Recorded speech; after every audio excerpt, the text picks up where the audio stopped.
What is up, everybody? Jester here, and today I'm back in Conan Exiles because a while ago I promised you I was going to make a video showing you how to efficiently and effectively farm the Warmakers Sanctuary, arguably the toughest dungeon in Conan Exiles. I'm going to show you guys how to almost do an endless loop when it comes to this dungeon, where you can get all the armor scraps you're going to need, plus tons of riches, recipes, weapons, all kinds of stuff that we're going to be able to loot in there. But there are some precursors to this, and as you can see, Luffy and I are completely naked, so we probably ought to start with our armor. We got a lot to talk about. Let's get into it. To give us our best chance of survival, we're going to go for the redeemed Silent Legion armor set, and that's going to be located at F12. At least the recipe is going to be at the Black Keep. Now, keep in mind that this is a very cold biome, so bring some warm gear or some warming food because you're going to need it to get into the dungeon. You'll be fine once you get in there. But once you get to the end of the dungeon, you're going to be fighting this guy, the Kinscourge. Now, with a reasonably leveled thrall, this guy's not too bad. He's a little bit slow and cumbersome. Pretty simple fight for the most part. Mostly what we're here for is these tablets at the end that are going to give you the recipe for the redeemed Silent Legion armor set. Now that we have our recipe, I'm going to head to a garrison armorer's bench, and we'll touch on why here in just a minute. First of all, if you click on any of the pieces of the Redeemed Legion set, you're going to notice it needs 4 items: perfected heavy padding, star metal bars, black ice, and alchemy base. I've showed you guys in other videos how to get these things in bulk and pretty easily. If you need to watch those videos, feel free to do it. If you have questions, leave me a comment. But just know you're going to need enough for 2 sets of this particular gear. This isn't even going to be our end game stuff. That happens after we get out of Warmakers for the first time, at least for me. Next, I highly recommend you use a shield right, because this is going to give you maximum armor value. And that's really what you want here, is maximum survivability. Because again, not our end game stuff, not the best armor in the game, but it's about as good as it can get. Also note, this is a heavy gear set. Don't worry about that. I'm going to show you a trick that's going to not only let us stay in Warmakers for a long time and never get heavy, but it's going to make the armor values irrelevant for both us and for our thrall. I also want you to notice here, this is the reason we're using the garrison armor's bench. 22 star metal bars when it comes to the chest piece. If I were to come over here to the campaign armorer's bench and click on the same item, you now notice it's 44. That's double.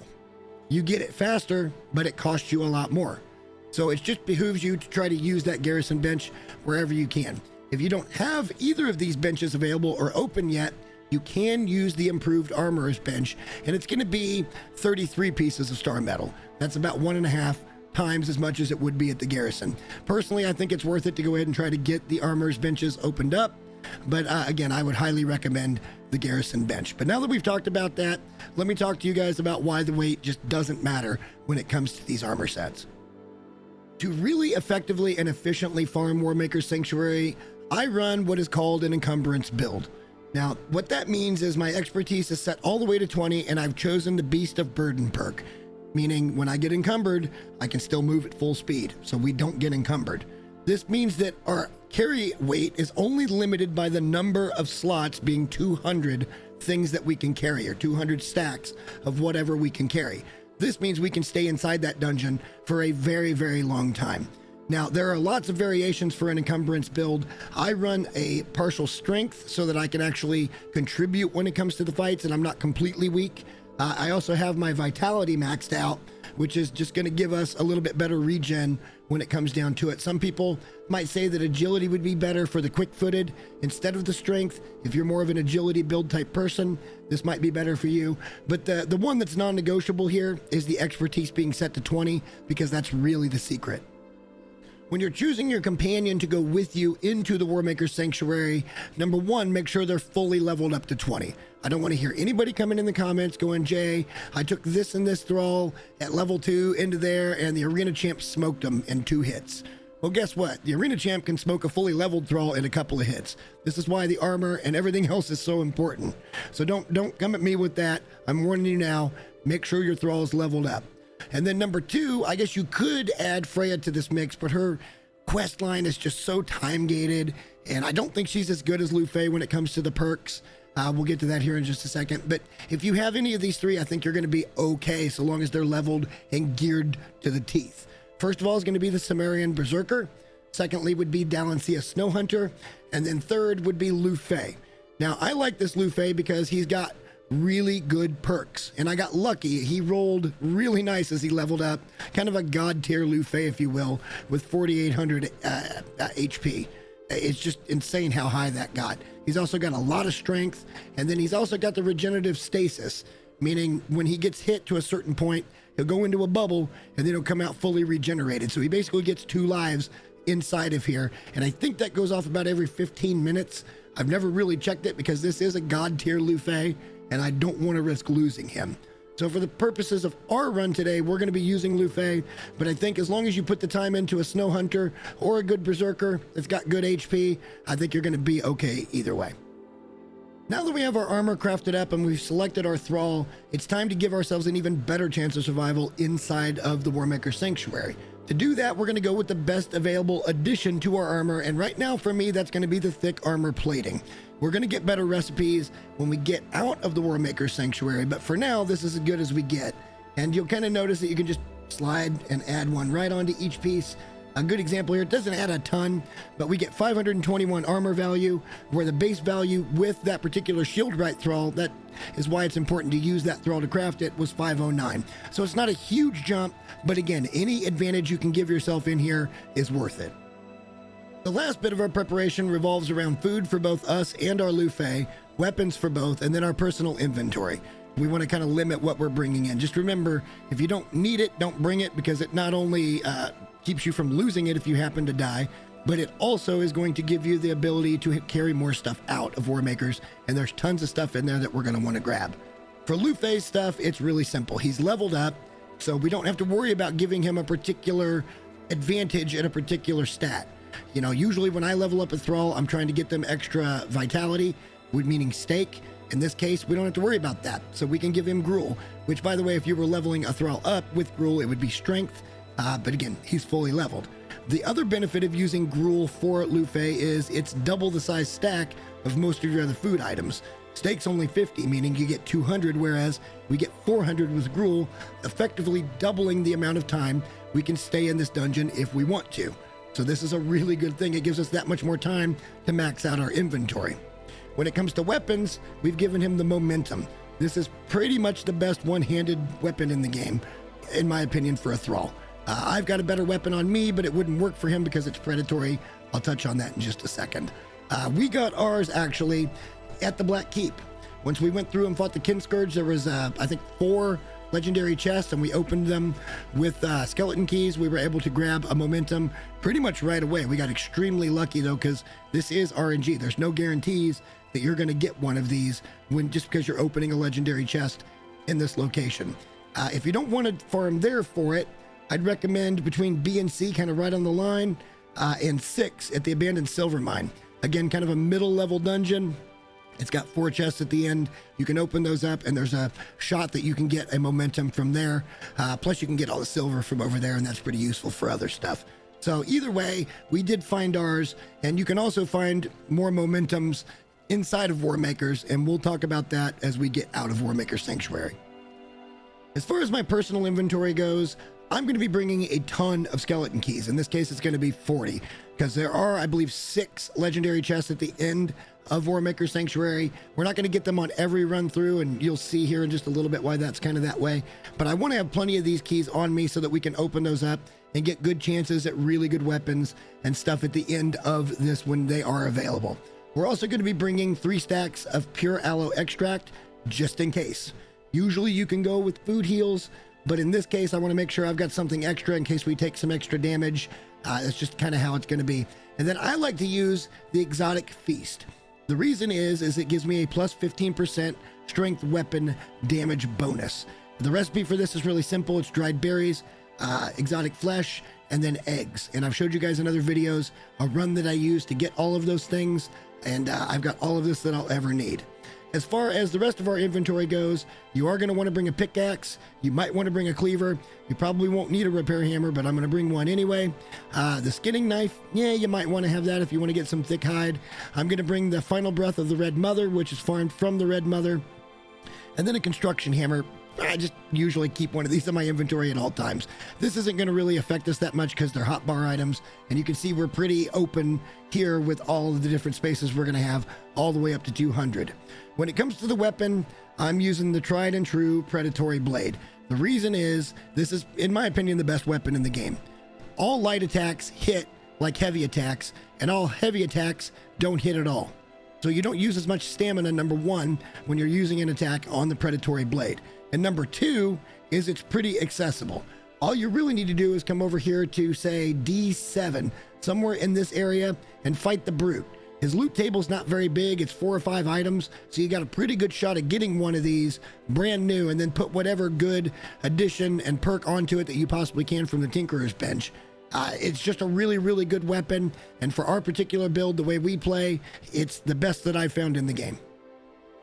One final thing that is not an absolute have to have, but it's a really nice to have, because you can teleport here via the obelisk in the back of the screen here.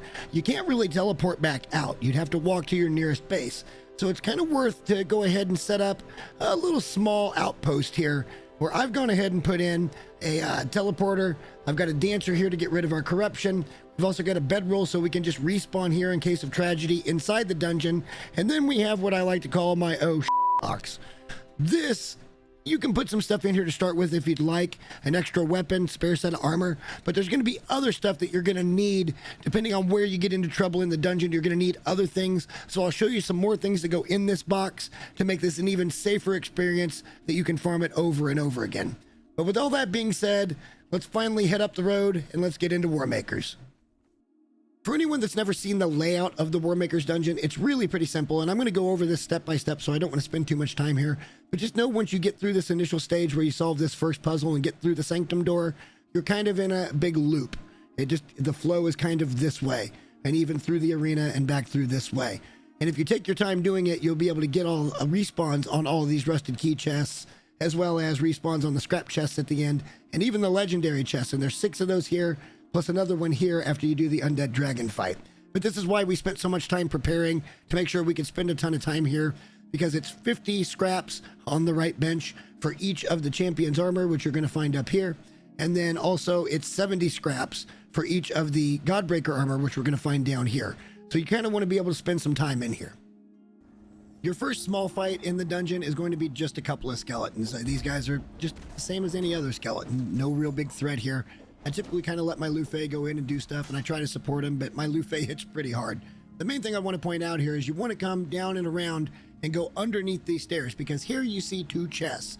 These can have armor scraps in them, and that's mostly what we're here for, is the armor scraps. So definitely check these every time you come through. But with that, let's go ahead and get into our first boss fight. First up is the Gate Guardian, and even though it says it's a 100% legendary item drop, it is not. This Axe of the Gate Guardian does drop from this guy, but it is not 100%. And the fight, it's not all that hard. Honestly, this fight's really nothing. Mostly the problems come from the ads and the archers that kind of hang out here. So what I like to do is let Luffy kind of tank the boss while I run around and take out the additional archers or the additional skeletons that are in the general area. From there, I'll pretty much just kind of get myself in behind, and then I can start to contribute to the fight. And then once we start doing that, it's over pretty quickly. Luffy can hold him in one spot, and you can see he's taking a little damage, but not too much. And we're doing pretty good damage to the boss here. For the most part, I wouldn't worry about it too much. If you're a little concerned, you can always roll out when he kind of does these back swings. But even if you take a little bit of damage here, it's not going to hurt you too bad. But what you can notice here is he did end up dropping the Axe of the Gate Guardian, which I do believe is a really good weapon, especially for a starter weapon for your thralls in a purge base. So you might want to farm this guy often as you come in and out of here. And even if you pass by this dungeon, sometimes it's good to just pop in and try to get one of these weapons. After moving forward through the door, we find ourselves in that room that's got the little map puzzle that we know we need to solve in order to open the inner sanctum door. Well, it's really pretty simple. We just have to go down each of these 3 corridors, and we get into 2 fights per corridor, starting with this one. And believe me when I tell you, going into this one is really good practice for the arena champ, because they've got the exact same mechanics that the arena champ has.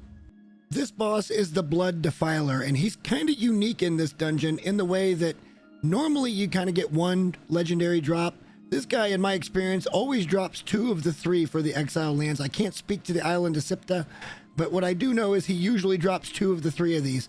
So even if you just recycle these things for star metal, this is a good boss to fight. And like I said, really good practice for the arena champ. There are a couple of additional enemies in here that you want to handle first, but notice how Lufei has got this guy completely under control and he's getting knocked back. All you have to do is play a support role here. We let Lufei go through his full combo. When he's done and resetting to wind up, we go in and just take a couple of hits. This guy is in what's called stun lock, and the arena champ operates the exact same way. Now, this guy goes down a little bit easier than the arena champ, but as you can see, we did get a couple of legendary drops here as well as some other items and our first fragment of power. So if you want to practice the arena champ, this guy is the fight to do. Finishing out this corridor, we're going to be fighting the Servant of the Priest King. He is going to end up dropping the statuette of the Priest King, which is the first piece we need to solve the puzzle, as well as a few other items. And then typically he drops a legendary, and he's got a fairly good sized pool here. But I do want to point out, and I've mentioned this in other videos, that if you're going to be using a strength archer in your purge base, this is the bow you want to go for. So farming this guy over and over again is worth it, because Dorketto's Voice is a great strength bow. Once again, this is a pretty simple fight. You just need to let Lufei kind of tank the guy and keep him in front of him. And all you got to do is just play a support role, because he's going to hit pretty hard. And again, this is why we spent so much time getting our thrall leveled up, getting them good weapons, making sure they have good armor so that they could pull this tank role. But from there, we just need to loot the guy. We're going to get the statuette, and in this case, we got the shield. And then we're going to be moving on to the second corridor. Now, just as a note, I went counterclockwise to the next door, and the first chamber here doesn't really have much of a boss in it. It's just skeletons for the most part. But I did want to point out that you can pick up these different language dictionaries, and even I, at this point in the game, can still learn one. So definitely worth coming in here and picking those up. Moving on to the final room of this particular corridor, we're going to be facing the Archivist Assistant. Now, he's going to have the second piece here being the statuette of the Archivist, but he doesn't really drop legendaries. He drops these items, which we're not going to go through each one of them, but these are different little buffs. You can get, I don't know, extra agility weapon damage. You can get extra stamina. So definitely pick this up, see what it does. You may want to even use it for your run inside the dungeon, but you can only use them one at a time. This fight, and in all honesty, the third final fight we're going to get into are basically carbon copies of each other. Just let your thrall do the tanking. Make sure that they're staying healthy. Watch your stamina, which I'm not really that good at. And then just come in and help out when you can, and you'll have these fights done in no time. In the first chamber of the third corridor, it's going to be the Undead Commander is the fight. If you guys have ever been to this area of the Unnamed City and you've done the fight, you know he's got a lot of adds. It's the same guy, pretty much the exact same fight. Probably the toughest fight in this entire area, but it's pretty manageable still. I do want to show you too that don't go into this fight thinking you're going to get anything in particular, because he's only got a 30% legendary drop rate, and he's got a giant list of items. So don't come in here thinking, oh, hey, I really want to get the exquisite silk shirt or the silk leggings. It's just not fathomable and feasible for you to think you're going to get a particular item. Just get what you get and be happy with it. This fight can be absolute chaos because everything pretty much pulls at once. But what I've found is if I let everybody kind of pull in and take aggro with my thrall, I will run around the edges and take out any archers. And then eventually I'm able to come in and start thinning the herd a little bit. From there, it's just a 2-on-1 with the boss. And we've done this fight basically. So it's really not too difficult. This guy's mechanics aren't too hard. You might take a little damage on backswings and stuff, but just get in there where you can and the fight will be over just quick enough. The final boss we're going to be facing in this area before we can open the door is the Warmakers Adjutant. And I'm sure I'm saying that wrong, my apologies. That's a tough word. Mostly we're just here for the statuette of the Warmaker. This guy's got a pretty small legendary pool, so if you find any of these weapons interesting, this is a guy you can farm over and over again to get any of these. This is quite literally the third time we've done this fight. This guy does have a couple of additional enemies in here, and always remember you can loot these additional enemies anytime you fight them. There's lots of good stuff they can have, but mostly let's just pick up the statuette and get back out to the puzzle.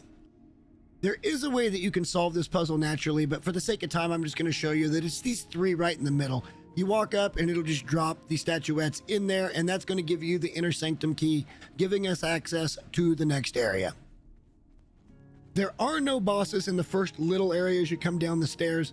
Mostly what we're going to be here for are the 3 rusted keys that you find in each of the little alcoves as you come down here.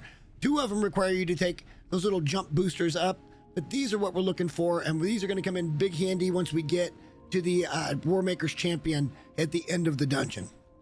The only boss in this area is he who walks below. He's going to have the key to the arena as well as a legendary weapon. Both of these are pretty heavy weapons, but they're both pretty good. They hit pretty hard. Once again, really the toughest part of this fight is going to be the additional guys that come out of the woodwork from all these different little alcoves. Kind of just let everybody get aggro, and if they go in towards your thrall, then you can basically just kind of pick them off one by one. But for the most part, just do your part like we've been doing the whole time, and you'll get through this fight just fine. After coming back up the hallway, I do want to point out to you guys that there is what they call the crack in the wall. Now, you can walk up to this and you can crouch, and we can go right through this, bypassing the Arena Champion's door. We can still get into the Arena Champion's area, but if you didn't want to get the key, this would be a way to get around it and still be able to go fight the Arena Champ. But for us, we're going to go through the door, and it's time to get into the biggest fight of the dungeon. At this stage, it's always a really good idea to make sure that your thrall is fully healthed up. Take your time, take a deep breath.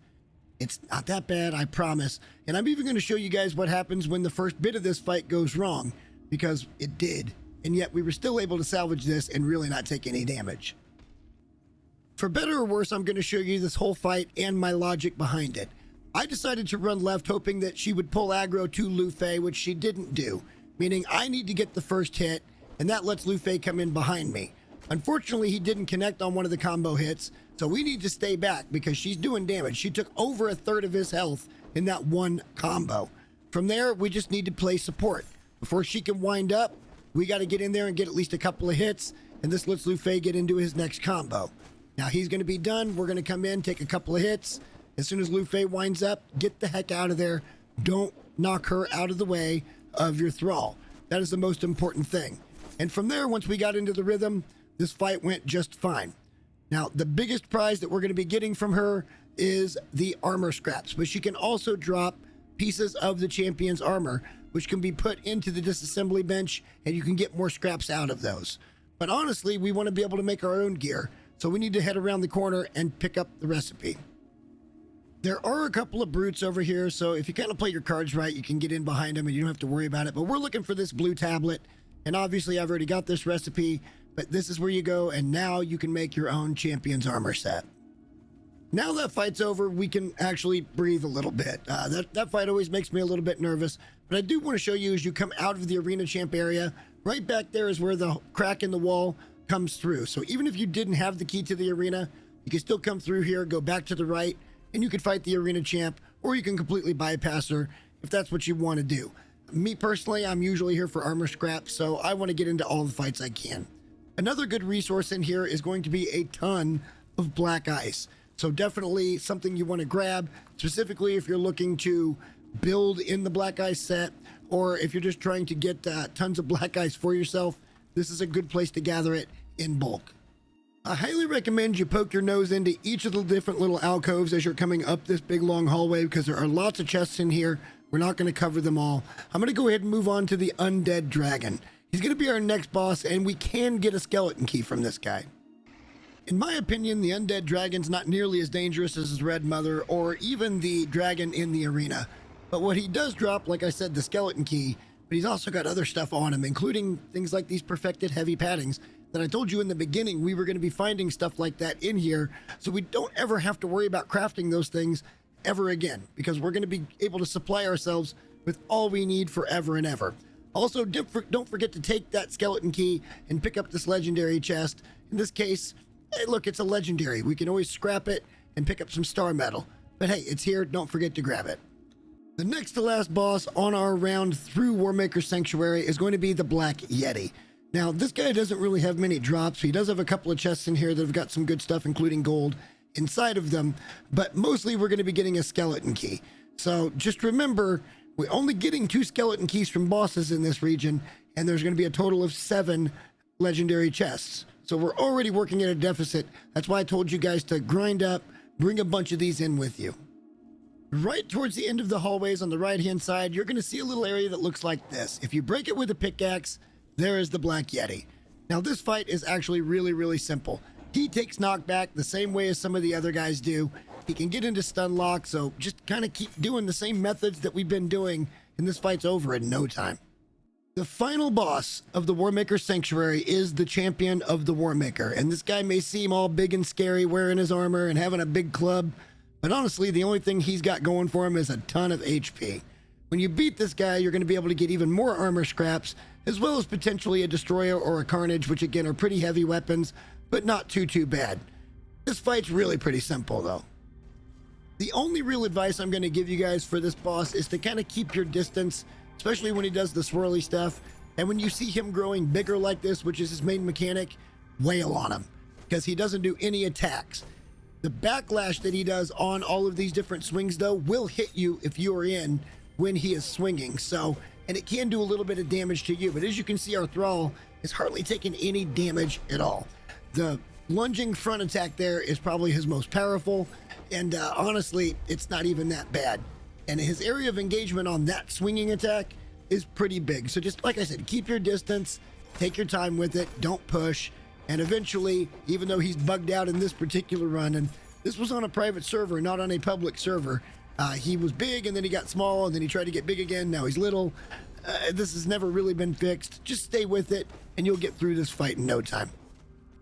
Once defeated, we can go ahead and pick up all of our loot, including the extra armor scraps. And look, these numbers are not guaranteed, and I'm going to show you why it's usually between 30 and 50-ish per run.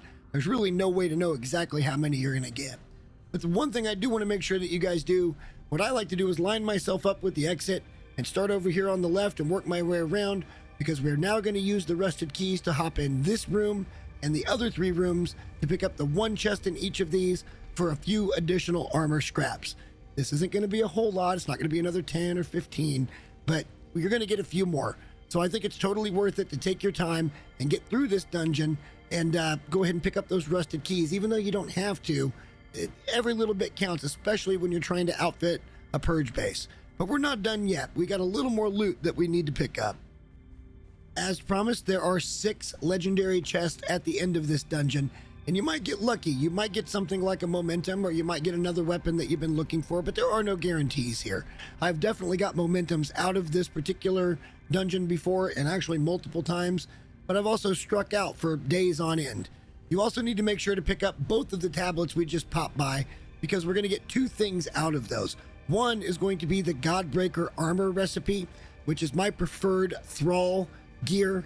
You're also going to be getting the Grandmaster upgrades for like your weapons and things like that. So definitely hit both of these before we walk out that final door, because once you're out of here, you got to go all the way around again before you can pick those up. One final little tip before we head out: before you go down this ledge and back out towards our loot, make sure that you turn to the right, because hidden back here are 5 loot chests. These can have paddings and gold and coin bags. I mean, just all kinds of stuff can be in these things. So make sure that you pop over here to pick these up, because it's definitely worth it. And with that, we are now in the loop. We can stay in here and do whatever we want to. You guys have seen all the different fights. What are my recommendations before you get to doing this too many times? Well, first of all, I think you should go back and do all the different fights to where we're going to be able to do this puzzle again and get a backup of the inner sanctum door. This is important. Trust me, I'll show you why in a second. Also, I think it's a good idea to get a backup of the arena key. Even though we can get through the crack in the wall, it's not a bad idea to be able to just have a backup of this. And I'm going to show you what I'm going to do with that. For me, I'm going to go ahead and do another run of this, and I'm going to take my time with it. This is the second thing that's super important. These legendary chests are like a 30-minute timer, if not more. The rusted key chests are on like a 30-minute timer, if not more. So the more that you make sure that you loot all these different areas, go back, do all these different fights, the more likely you are to be able to get the maximum number of armor scraps per run. Now, sure, these different bosses are going to respawn in 10 or 15 minutes, but that doesn't mean that all the loot and stuff is going to. So if you really want to maximize your run, just take your time. Don't go running through, pick everything up, and you're going to be in pretty good shape. But why do I think you guys need to do this extra stuff? Well, let me show you. Do you remember when I told you before going in the dungeon it was a great idea to set up an oh shit box? Well, this is the stuff we're going to put in it. Now we can put in a key to the inner sanctum door. We can put in an extra weapon. We can put in some health. We can put in a key to the arena. We can put in whatever we want. As a matter of fact, I'm going to take all of my armor off right now, and we're going to put that in because we're going to head over and I'm going to show you what these armor scraps are used for. Now, first of all, I kind of wanted to scroll through all the different loot that we got on our 2 runs. And we didn't even stop and pick up all like the black ice and everything else because I just don't need it on this save. But what I did want to show you is between the 2 runs, we got 88 armor scraps. This is pretty typical, about a 44 average for us. I'd say the average per run is going to be between 40 and 45. If you get 35 or 30 on a run, yeah, it sucks. But maybe on the next run, you'll get 55. It usually evens out somewhere into the 40s or the mid 40s. So just kind of know that's kind of what you're getting per run. The reason we want all these armor scraps is twofold. One, if you want to go back and watch my last video on the Champion's armor, this is why. This is my preferred armor. Heck, I even showed you guys that don't like heavy armor how to make this light and viable for your style of play. And each one of these pieces requires 10. But what about my thralls? Well, since thralls don't care about weight, I highly recommend you put them in the Godbreaker armor, which is the recipe we got there at the end of the Warmakers dungeon. To get that, though, you have to start with these rusted pieces. Each one of these is going to take 10 scraps, meaning 50. But when you go over here and you look up, just put in GOD, it should bring these up. You can either get the chilled set, which is a little more geared towards the hot protection, or you can get the one that's a little more geared towards the cold protection. It doesn't really matter. Your thralls don't care anyway. But you'll notice these require an additional 4, and there's 5 pieces, meaning you need another 20 for 70 total scraps in order to get one set of Godbreaker armor. So to outfit an entire purge base, you're going to need to farm this area a ton. But the good news is pretty much everything we needed to craft these items we found in the Warmakers dungeon. There's alchemy base. We had dragon powder somewhere up there. Like all of this stuff we had because we farmed here. Now some may tell you that the wine cellar is a better dungeon, and I kind of disagree because I think the Kari weapons, it's just not as good. It's more of a mid-game type thing because the numbers just don't line up. The Godbreaker set and the Champion's armor are absolutely end-game gear sets. And like I said earlier, if you really want to take the weight off of the Champion's armor because you don't like playing in heavy armor, you can do that by using some stuff at your Tinkerer's bench. It's just a really good dungeon to grind. And look, you're even getting star metal and stuff. We got 70 bars in 2 runs. You're going to get all the things necessary to craft these things in this dungeon.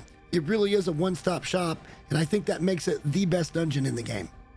My gosh, for anybody that made it this far into this video, thank you so much. I didn't anticipate this being a 35-minute video. I've never done one this long before. I was going to cut it into 2 parts, but there's a couple of reasons why I went ahead and put this out this way. Number one, well, at the time this was released, Dune Awakening drops in 5 days, and yep, that's what we're going to be playing. We've got access to it early, and I'm going to be on that game like stink on poo. We've got to play the beta. It was a fantastic experience. I cannot wait, including with my guildmates who we just had a meeting on the game tonight. We're all very much looking forward to it. I don't want anybody to think, though, that I'm leaving Conan Exiles with some bad taste in my mouth. It's just that they're in an age of bug fixes, and there's just not a whole lot of content coming out. And I think the bug fixes are great for the game, and I really wish, games like No Man's Sky would take a play out of this book, because that game is so utterly broken. I left that game with just a sour taste in my mouth, and I never want to play that game ever again. And that's why I'm not going to be playing games like Light No Fire, because I just don't trust the developers. They don't listen to the community, and they put out broken crap all the time. Whereas with Funcom, at least they're trying to take the time, get this game fixed, and I think that's pretty much a good thing for them to do at this point. It's very good for the health of the game. But for me, I'm going to be pretty much playing Dune Awakening and a little bit of Long Dark. And if you guys want to be a part of that, subscribe to the channel, like this video because it does help get it out to more people, and think about hitting the bell. It'll let you know when I go live, which I guarantee you will be 9 a.m. Central Standard Time this coming Wednesday, June 5th, because we are going to be playing the hell out of Dune Awakening. But until next time, guys, thank you so much for watching and sticking around, and we'll see you in Dune. Bye.